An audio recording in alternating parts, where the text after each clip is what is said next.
አርዕስተ ዜና የበጋ መስኖ ስንዴ ልማት ኢትዮጵያን ከውጭ ጥገኝነት ከማላቀቁም በላይ የአርሶ አደሩን የሥራ ባህል በመቀየር ሰብልን በመስኖ በአመት 3 ጊዜ ማምረት እንደሚቻል የታየበት መሆኑን የአውራዳ ከተማ አስተዳደር ገለጸ። የአንካራ ስምምነትን ተከትሎ ከቅርብም ከሩቅም ስምምነቱን ለማደናቀፍ የሚፈልጉ አካላትን ጣልቃ ገብነት ባለመፍቀድ ለተግባራዊነቱ መስራት እንደሚገባ ተገለጸ። የሚሏቸው ከዜናዎቻችን መካከል ናቸው። ሰላም ጤና ይስጥልን የተከበራችሁ ተመልካቾቻችን፣ ከከፋ ቴሌቪዥን ለሳቱ ያዘጋጀናቸውን ዜናዎች ይዘን ቀርበናል። ከዜናዎቹ ጋር ብሩክታይት ብርሃኑ ነኝ። አብራችሁን ቆዩ። በቅድሚያም አጫጭር ዜናዎችን የአረንጓዴ አሻራና የተጎሳቆለ መሬት ማገገሚያ ልዩ ፈንድ ማቋቋሚያና አስተዳደር አዋጅ ጸደቀ። ኢትዮጵያን በደን ዘርፍ ከልማት አጋሮቿ የምታገኘውን ድጋፍና ጥቅም ለማሳደግ የሚያስችል የአረንጓዴ አሻራና የተጎሳቆለ መሬት ማገገሚያ ልዩ ፈንድ ማቋቋሚያና አስተዳደር አዋጅ ጸደቀ። የሕዝብ ተወካዮች ምክር ቤት ባካሄደው 12ኛ መደበኛ ስብሰባ የአረንጓዴ አሻራና የተጎሳቆለ መሬት ማገገሚያ ልዩ ፈንድ ማቋቋሚያና አስተዳደር አዋጅን በሙሉ ድምፅ አጽድቋል። ከምክር ቤቱ አባላት አዋጁን አስመልክቶ በሰጡት አስተያየት ዘላቂ ፈንድ ከማቋቋም አንጻርና ችግሩን ለመፍታት የተደረገው ጥረት መሆኑን ጠቅሰዋል። የሀገር ውስጥን አቅም አሟጦ ለመጠቀምና በዓለም አቀፍ ደረጃ ለአየር ንብረት ለውጥ የሚደረጉ ድጋፎችን ለማግኘት የሚያስችል አዋጅ መሆኑንም ነው ያስገነዘቡ ሲል ኤፍኤምሲ ዘግቧል። የአንካራ ስምምነትን ተከትሎ ከቅርብም ከሩቅም ስምምነቱን ለማደናቀፍ የሚፈልጉ አካላትን ጣልቃ ገብነት ባለመፍቀድ ለተግባራዊነቱ መስራት እንደሚገባ ተገለጸ። የብሔራዊ መረጃና ደህንነት አገልግሎት ዳይሬክተር ጀነራል አምባሳደር ሬድዋን ሁሴን የሶማሊያ ብሔራዊ መረጃና ደህንነት ኤጀንሲ ዳይሬክተር አብዱል መሐመድ አሊን ተቀብለው አነጋግረዋል። ሁለቱ ወገኖች በጋራ ተግዳሮቶች፣ እድሎችና ቀጣይ ትብብር ዙሪያ መምከራቸውን አምባሳደር ሬድዋን በማህበራዊ ትስስር ገጻቸው አስታውቀዋል። የአንካራ ስምምነትን ተከትሎ ተግባራዊነቱ መስራት እንደሚገባም ሁለቱ ወገኖች አጽንኦት ሰጥተዋል። ከቅርብም ከሩቅም ስምምነቱን ለማደናቀፍ የሚፈልጉ አካላትን ጣልቃ ገብነት ባለመፍቀድ ለተፈጻሚነቱ መንቀሳቀስ እንደሚገባም በውይይቱ ተነስቷል። የአዲ ወረዳ ጤና ጥበቃ ጽሕፈት ቤት የ2016 ዓ.ም ማህተሚ አፈጻጸምና የ2017 ዓ.ም መነሻ እቅድ ዙሪያ የንቅናቄ መድረክ አካሄደ። በመድረኩ ላይ የመክፈቻ ንግግር ያደረጉት የወረዳ ምክትል አስተዳዳሪ አቶ ገረመው ገብሬ እንደገለጹት የማህተሚ አገልግሎት አሰጣጥ ከተጀመረበት ጊዜ አንስቶ በርካታ የድሃና ሌሎች የሕክምና አገልግሎት ማግኘት የሚገባቸው የህብረተሰብ ክፍሎችን በማሳተፍ በትንሽ ወጪ የሕክምና አገልግሎት ማግኘታቸውን ገልጸው ከአጎራባች ወረዳዎችና ዞኖች ጋር በመነጋገር የማህተሚ አገልግሎት ተጠቃሚ እንዲሆኑ በርካታ ስራዎች እየተሰሩ መቆየታቸውን አንስተዋል። በተያዘው 2017 ዓ.ም ማህተሚ አገልግሎት አሰጣጥ ዙሪያ የሚታዩ ክፍተቶችን በማረም ተገቢ የሆነ አገልግሎት በመስጠት ህብረተሰቡ የሕክምና አገልግሎት እንዲያገኝ ለማድረግ ሰፊ ስራ ይሰራል ብለዋል። የአዲ ወረዳ ጤና ጥበቃ ጽሕፈት ቤት ኃላፊ አቶ ሙልጌታ ገዛኸኝ በበኩላቸው በ2016 ዓ.ም የተከናወኑ የማህተሚ የአገልግሎት አሰጣጥ ወቅት የታዩ ጉድለቶችን ፈጥኖ በማረም የህብረተሰብ ክፍሎች ተጠቃሚ የሚያደርግ መድረክ እንደሆነም ተናግረዋል። አያይዞም የተቋማት አገልግሎት አሰጣጥም ቀልጣፋና የተሻለ እንዲሆን ከማስቻል ባሻገር የተጠቃሚ ማህበረሰብ ክፍልም የጠራ ግንዛቤ መያዝ እንደሚያስፈልግ ገልጸዋል። በካፋ ዞን የሳይለም ወረዳ ዋና አስተዳዳሪ አቶ አማኑኤል አየለ በወረዳው በመሰራት ላይ የሚገኘውን የቆርተችቢ መንገድ ስራ ሂደት ተዘዋውሮ ጎብኝተዋል። ዋና አስተዳዳሪ በጉብኝታቸው ወቅት እንደገለጹት በእንስሳት ሀብት የሚታወቀው ወረዳ ሀብቱን ወደ ገበያ ማውጣት እንዳይችል የመንገድ መሰረተ ልማት ማነቆ ሆኖ መቆየቱን አስታውሰው የቆርተችብ ፕሮጀክት ይህንን ከመቅረፍ አንጻር ሚናው ከፍ ያለ ነው ብለዋል። በ7 ሚሊዮን ብር ወጪ በመገንባት ላይ የሚገኘው ይህ የ9 ኪሎ ሜትር መንገድ ፕሮጀክት በፌዴራልና በክልል መንግስት ተጀምሮ ያልተጠናቀቁ የውሃና የፀሐይ ኃይል ማመንጫ ፕሮጀክቶች እንዲጠናቀቁ ከፍተኛ አስተዋጽኦ እንደሚኖረው ገልጸዋል። የወረዳ መንግስት ለመንገድ ስራው መጠናቀቅ አስፈላጊውን ሁሉ ድጋፍ ያደርጋል ያሉት ዋና አስተዳዳሪው ሁሉም ባለድርሻ አካላት ለዚሁ መሳካት የበኩላቸውን እንዲወጡ ጥሪ አቅርበዋል። የክልሉ እስልምና ጉዳዮች ከፍተኛ ምክር ቤት ከፌዴራል መጅሊስ ጋር በመተባበር ለስድስቱም ዞኖች እስልምና ምሁራን በሰላምና መቻቻል ዙሪያ ስልጠና ሰጠ። ከስልጠናው በኋላ የሃይማኖት አባቶች ሰላምና መቻቻልን መሰረት ያደረገ ትምህርት ለእምነቱ ተከታዮች እንዲሰጡም አቅጣጫ ተቀምጧል። ዘገባ የባልደረባችን ናስር ተማምነው ጽዮን ታደለ ታቀርባለች። ከከፋ ቴሌቪዥን ጋር ቆይታ ያደረጉት የስልጠናው ተሳታፊዎች በሰጡት አስተያየት እስላም ሰላም መሆኑን አመላክተው ስልጠናው ሙስሊም ማህበረሰብ ይህንኑ አጠናክሮ እንዲያስቀጥል የሚያስችል ነው ብለዋል። እስላም በመጀመሪያው ሰላም ነው። አላህ ስሙም ሰላም ነው። ጀነት ሰላም ባበት ሰላም ብሎ ያወጣል። ስለዚህ እዚህ በጎ የሰሩ ሰዎች የሚገቡት የሰላም በር አለ እዛ ጀነት ውስጥ ማለት ነው። ስለዚህ ስሙም ሰላም ነው፣ እሱ ሰላም ሰጪ ነው።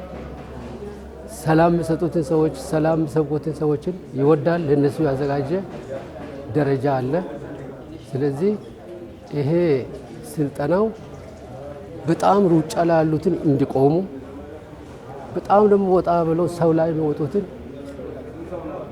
እንዲመለሱ፣ እንዲገጸሱ፣ ራሳቸውን እንዲያስተካክሉ የሚመግብ ነው። እስላም የሚለው ትልቅ ትኩረት የሚያደርገው በሰላም ጉዳይ ነው።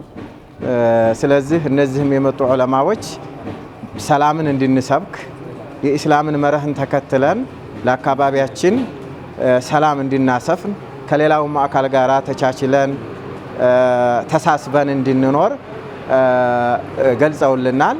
የኢስላምም አስተምህሮት ይሄ ነውና በዚህ መልኩ ነው እየተማር እየወሰርን ያለ ነው ማለት ነው። አስተያየት ሰጪዎቹ አክለውም እስልምና መቻቻል፣ መደጋገፍና ተከባብሮ መኖርን ያስተምራል ያሉ ሲሆን በዚህ ረገድ ስልጠናው ተጨማሪ አቅም እንደፈጠረላቸው ገልጸዋል። ያው መከባበርን፣ መፈቃቀርን፣ አንዱ ለአንዱ መተሳሰብን በደንብ አድርገው ጠለቅ ያለ እውቀትና እንዲሁም ደግሞ ትልቅ ግብአት ሰጥተውናል ማለት ይቻላል።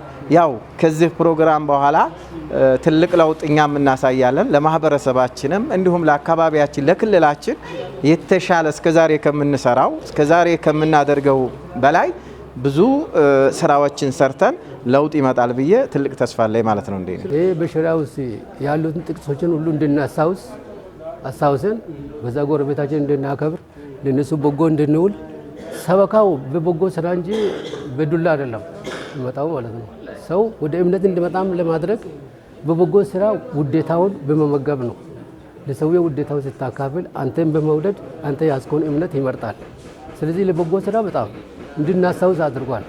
መጽሐፋችን ውስጥ ሞልቷል። ይሄ ሁሉ ለጎረቤት ሀቅ አለው። የእስላም ሀቅ አለው። የዝምድና ሀቅ አለው። የጎረቤት ሀቅ አለው። አንዱ የዘመድና ጎረቤቱ ሁለት ሀቅ አለው። የእስልምና የጉርብትና። በዚህ ዙሪያ ተጨማሪ አስተያየት የሰጡት ደግሞ የክልሉ እስልምና ጉዳዮች ከፍተኛ ምክር ቤት ፕሬዝዳንት ሼህ መሐመድ ጅብሪል ናቸው። እንግዲህ ዋናው ሃይማኖት ለመስራት ጀነት ለማግኘት ሰላም ነው።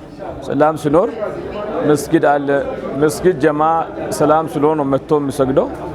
ይሄ ኹጥባው የሚሰጠው ርዕስ ከላይ የመጡት ከፌደራል የመጡት የሚያስተምሩት ሰው ጋር እንዴት እንደሚኖር እንደው ኹጥባ ማለት መልእክት የሳምንታዊ ሰውን አያያዝ፣ ሰው ከመስጊድ እንዳይሸሽ፣ ሰውን ሳይተቹ፣ ሳያሰድቡ፣ ሳይወቅሱ ቁርአን እንዳለው በማንኛውም ሁሉንም አኽላቅ ማለት ስነ ምግባር ነው። ቁርአን ሐዲስ ማለት ዲን ነው። ዲን ሲባል ደግሞ ሰላም ይጠብቃል፣ የቤተሰብ ሀቅ፣ የጎረቤት፣ የሀገር፣ የመንግስት ስለሆነ ይሄ አቅም ግንባታ ይባላል። የረሳውን ማነቃቂያ፣ ያልተገነዘበውን ግንዛቤ እንዲይዝ በቃ ማነቃቂያ ስለሆነ ይሄ ኮርስ እንደም ቻርጅ ነው የሚባለው። የቻርጃችን የጎደለውን ይሞላል። ማህበረሰቡ ይሄን ይዞ ስድስቱም ዞን ላይ ወረዳ ላይ 60 ሰው በላይ ነው ተሰብስበው ወይ መሪዎች ማለት ነው። እነዚህ እንግዲህ እውቀት አገኝተዋል። ሁሉንም ሰላም ብቻ አይደለም፣ እንደውም ብዙ ነገር ነው ያዘ። ብዙ ነገር እንደውም ስራ እንደዚህ የሚሰራው ሁሉ አሻሽሎ እንዲሰራ የረሳ እንዲያውቅ ስለሆነ በጣም ደስ የሚል ነው። አልহামዱሊላህ ረብል ዓለሚን። የበጋ መስኖ ስንዴ ልማት ኢትዮጵያን ከውጭ ጥገኝነት ከማላቀቁም በላይ የአርሶ አደሩን የስራ ባህል በመቀየር ሰብልን በመስኖ በአመት 3 ጊዜ ማምረት እንደሚቻል የታየበት መሆኑን የአውራዳ ከተማ አስተዳደር ገለጸ። በከተማ አስተዳደሩ ሰላም ቀጠና የ2017 ዓ.ም የበጋ መስኖ ስንዴ ማስጀመሪያ መርሃ ግብር ተካሂዷል። በበጋ መስኖ ስንዴ ልማት 5.5 ሄክታር በላይ መሬት በማልማት ከ100 ኩንታል በላይ ምርት ለማግኘት እቅድ ተይዞ እየተሰራ መሆኑም ተገልጿል። ምረት ማሞ ተጨማሪ አላት።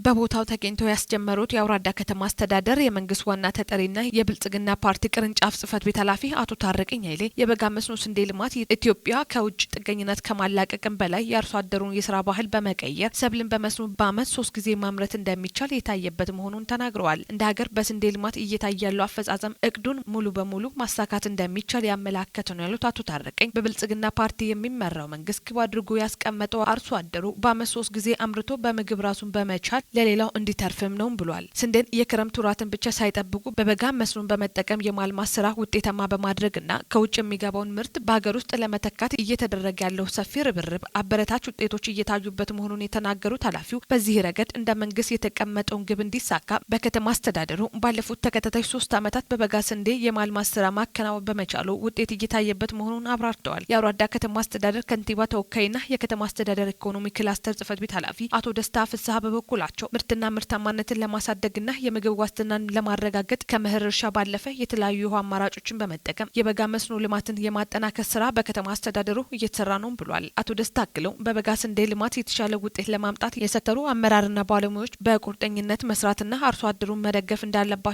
አሳስበዋል። የበጋ ስንዴ ልማት ስራ በመኸር ወቅት ከሚለማው በእጥፍ የሚበልጥ ምርት እያስገኘ ነው ያሉት ኃላፊው ይህንን ውጤት በአርሶ አደሩ ዘንድን በማስረጽ ዋነኛ ተዋናይ ለማድረግ ርብርብ እየተደረገ ስለመሆኑም ገልጿል። በበጋ መስኖ ስንዴ ልማት 5.5 ሄክታር ማሳ ለማልማት እየተሰራ መሆኑን የተናገሩት የከተማ አስተዳደሩ ግብርና ጽህፈት ቤት ኃላፊ አቶ በላቸው ወልደ ጊዮርጊስ ከዚህም 100 ኩንታል በላይ ምርት ይገኛል ተብሎ እንደሚጠበቅም ተናግሯል። በከተማ አስተዳደሩ ክልል ውስጥ የሚገኙ አርሶ አደሮች መካከል ጣቢያችን ያነጋገራቸው በሰጡት አስተያየትም በበጋ ስንዴን ማልማት ከተጀመረበት ጊዜ ወዲህ በንቃት እየተሳተፉ መሆናቸውን ገልጸው በዚህም ዙሪያ የተሻለ ውጤት ለማግኘት ከማሳ ዝግጅት ጀምሮም የተለያዩ ስራዎችን እያከናወኑ መሆኑንም ገልጸዋል። በአካባቢያችን የተሰራው የመስኖ ካናል ለስራችን ምቹና ዘርፈ ብዙ ጥቅሞችን እያስገኘላቸው መሆኑን የተናገሩት አርሶ አደሮቹ ውሃን በአግባቡ በመጠቀም በማሳቸው ሌሎች የጓሮ አትክልቶችን እያለሙ መሆናቸውንም አብራርተዋል።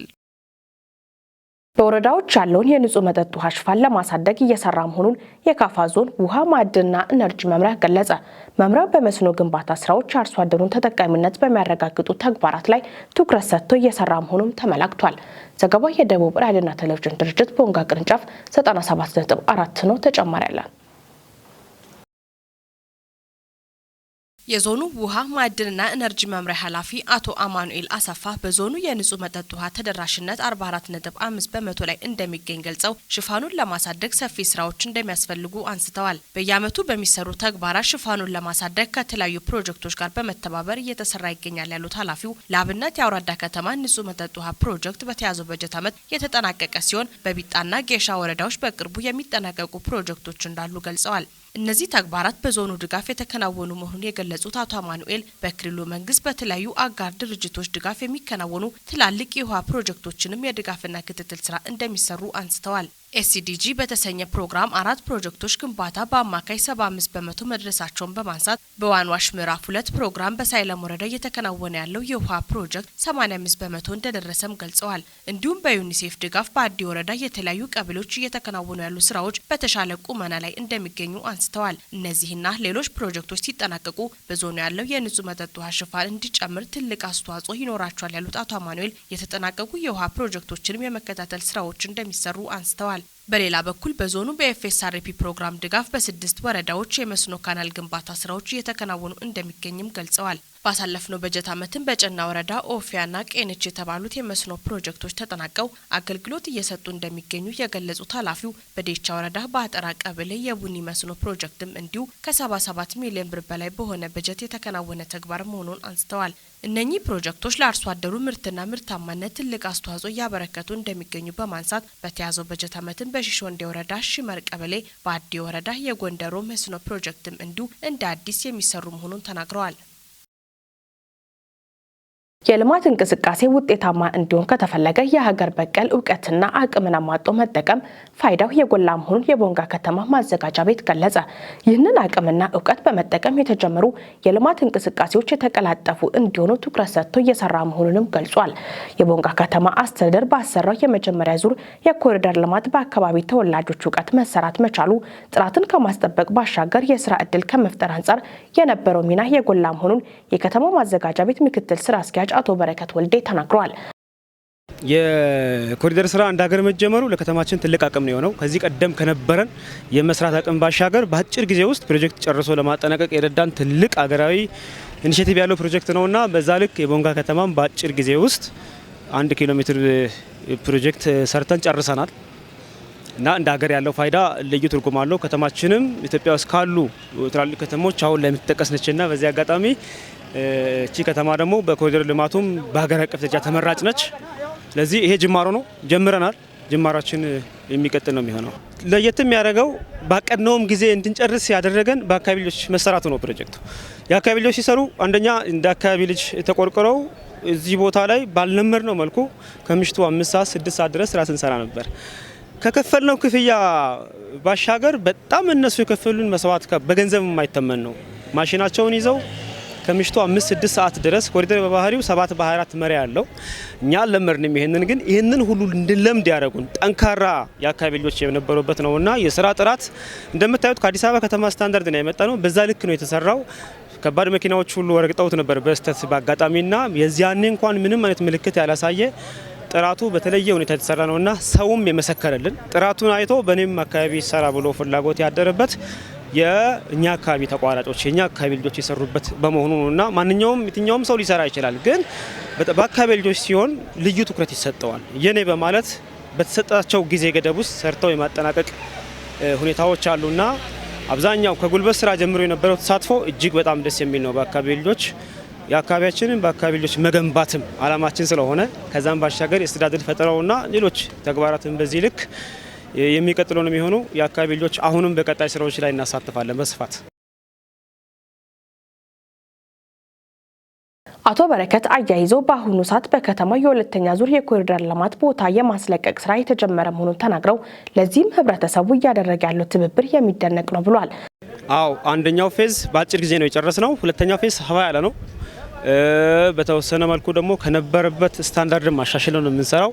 በዚህ ያጋጠሙንን ችግሮች ለይተናል። ለምሳሌ የዩቲሊቲ ላይን፣ የውሃ መስመር ዝርጋታ፣ የማብራት፣ የቴሌ እነዚህን በተቀናጀ ሁኔታ አንድ ላይ በማድረግ የሚሰራ ፕሮጀክት ነው በዚህ አመትና እሱንም በአጭር ጊዜ ውስጥ በያዝነው እቅድ ልክ ህብረተሰባችንን በማሳተፍ ሰርተን አሁን የማፍረስ ስራዎችን እየጀመርን ነው። በዛ ልክ ደግሞ ሁሉም ቦታ ላይ ተደራሽ ለማድረግ በዚህ አመት ወደ 4 ኪሎ ሜትር የሚጠጋ ስራ ለመስራት አቅደን ጀምረናል።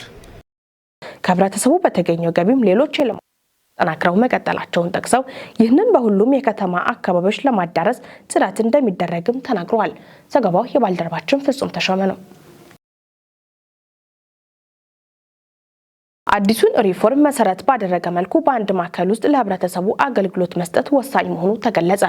የደቡብ ምዕራብ ኢትዮጵያ ህዝቦች ክልል ስራና ክህሎት ቢሮ በአዲሱ ሪፎርም እሳቢዎችና በአንድ ማዕከል አገልግሎት አሰጣጥ ዙሪያ ለዘርፉ አመራሮችና ባለሙያዎች በቦንጋ ከተማ ስልጠና ሰጥቷል። ዘገባ የክልሉ መንግስት ኮሚኒኬሽን ነው። ቤቴሌ መምሩ የክልሉ ስራና ክህሎት ቢሮ ኃላፊ አቶ ተስፋይ እንዳሻው እንደገለጹት አዲሱን ሪፎርም መሰረት ባደረገ መልኩ በአንድ ማዕከል ለህብረተሰቡ አገልግሎት በመስጠትና የአሰራር ስርዓቱን በማሻሻል ከወቅቱ እሳቤ ጋር በማስተሳሰር የተሻለ ውጤት ማስመዝገብ አለብን ብለዋል። በሁሉም ቦታ ለሚገኙ የአገልግሎቱ ተጠቃሚዎች ወቅቱን የጠበቀ አገልግሎት ለመስጠት ስራዎች ተጠናክረው መቀጠል እንዳለባቸውም አቶ ተስፋዬ ተናግረዋል። አሰራሮችን በመዘርጋት ፈጠራ የታከለበት ሪፎርም ለመተግበር እንዲያስችል በሁሉም ኮሌጆችና ተቋማት ለማዳረስ የክህሎት ስልጠናው በየደረጃው እንደሚቀጥልም ገልጸዋል። በመድረኩ ሰነድ ያቀረቡት አቶ ተስፋዬ ሪፎርም አንድ ነገር ለማሻሻል በሁሉም ተቋማት ላይ ለውጦችን የማድረግ ሂደት የሚያመለክት መሆኑን ተናግረዋል። አቶ ተስፋዬ አክለው የተለያዩ የሪፎርም ዘርፎች ቢኖሩም በዋናነት ሪፎርሞች በፖለቲካዊ፣ በኢኮኖሚያዊና በማህበራዊ ተቋማት የአሰራር ሂደት ላይ ያተኮረ ማሻሻያ መሆኑን ገልጸዋል። የክልሉ ስራና ክህሎት ቢሮ ምክትል ኃላፊ አቶ ሰለሞን አየለ በበኩላቸው የተቋማት ግንባታ ለስራ ፈላጊዎችና ኢንተርፕራይዞች የሚሰጡ ህጋዊነትን የማስፈንና የመንግስታዊ ድጋፍ አገልግሎቶችን በተቀናጀ መልኩ ከአንድ ስፍራ በአንድ አስተባባሪነት ለዜጎች አገልግሎት ማግኘት ያስችላል ብለዋል። አቶ ሰለሞን አክለው ከወረቀት የጸዳ አገልግሎት ለመስጠት አዲሱን እሳቤ በአንድ ማዕከል ውስጥ የአሰራር ስርዓት መዘርጋቱ ወሳኝ መሆኑን ጠቅሰው ስልጠናው ከዞን እስከ ወረዳ መዋቅሩ ተዘርግቶ በቀጣይ እንደሚሰጥ ገልጸዋል። በመድረኩ አስተያየት ሰጪዎች በበኩላቸው አዲሱን አሰራር ለመተግበር የሰው ኃይል እጥረት መኖሩን ገልጸው ወደፊት ያልተሰሩ ተግባራቶችን በመለየት ክፍተቶችን ለመሙላት እንዲያስችል ከስልጠናው አቅም ማግኘታቸውን ተናግረዋል። በመጨረሻም በቀረበው ሰነድ ዙሪያ በተሳታፊዎች ሀሳብና ጥያቄ ተነስቶ በሚመለከታቸው አካላት ምላሽና ማብራሪያ ተሰጥቶበታል። የተከበራችሁ ተመልካቾቻችን ከካፋ ቴሌቪዥን ለሳቱ ያዘጋጀናቸው ዜናዎች እስካሁኖቹ ነበሩ። ዜናዎቹን በመምራት ብሩክታይት ብርሃኑ አብራችሁ ቆይታ ያደረኩ። ቀሪ የጣቢያችን መሰናዶች ይቀጥላሉ። መልካም ጊዜ